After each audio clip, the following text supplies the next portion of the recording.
watching a baseball game and thought, wow, that looks easy, I could do that, or something along those lines?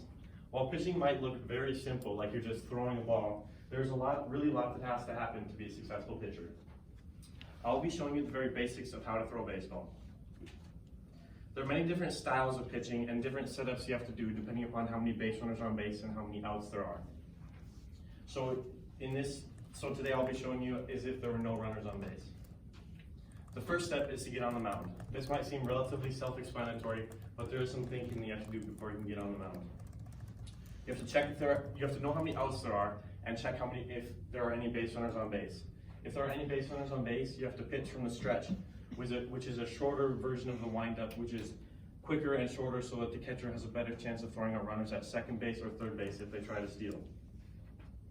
For this situation, there will be no runners on base, so I'll be pitching from the windup. The next step is to figure out which pitch you are going to throw. Before the game starts, you have to figure out with your catcher what signs mean which pitch so that you are on the same page and don't mix up your catcher regarding which pitch you are going to throw. Usually the signs are very simple. It's just 1 means fastball, 2 means curveball, 3 means changeup, and a 4 means a slider if you throw a slider. Once you know which pitch you are going to throw, you have to get the grip. The grips vary for each pitch, but it's relatively the same across all pitchers. So it's just a fastball looks like this, a 4-seam fastball across the seams. You have a curveball where you go on top of the baseball and get on top of it like this so that it spins and curves down. Then you have a changeup where you hold it like this. The goal of the changeup is to look like a fastball out of your hand, but then it comes a lot slower so they're out in front of it and their timing is messed up. And then you have a slider, which you go across the seams and try to get in front of the ball so you can pull it down and it kind of cuts like this. So it's not as slow as the curveball, but it still moves like the curveball. Once you have which pitch you're gonna throw, you can start the actual windup. To do this, you get on the rubber, which is a little white piece like this.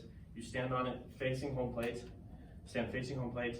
First step, take your left foot to the side, then rotate your right foot so that it's parallel with the rubber and bring your knee up. There are many different ways that you can do this. For example, when I was young, I was taught to go back with my left foot and then rotate around and then bring your knee up. And there are people in the major leagues who do different ways to bring the knee up, so they'll go like this, and they'll bring their leg up like this, or they'll bring it super high or something like that. But I do the super basic one, which is side and up. Now you can go through the actual pitch. There's a lot of small things that have to happen at one time to successfully throw a baseball.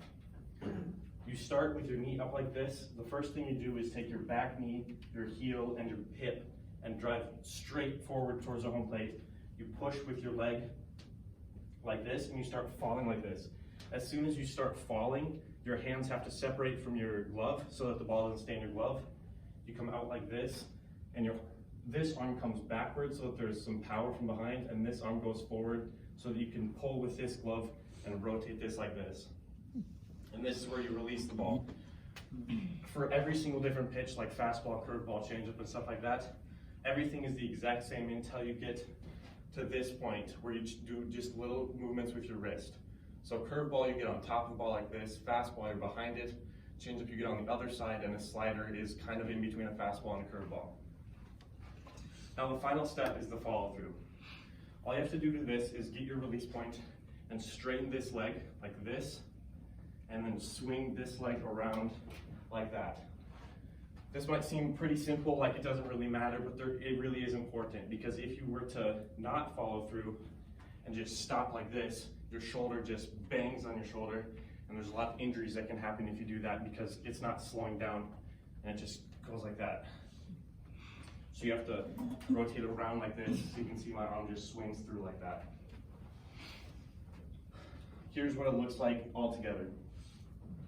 Start facing the mound or home plate, take your step, bring your knee up, and just push like that.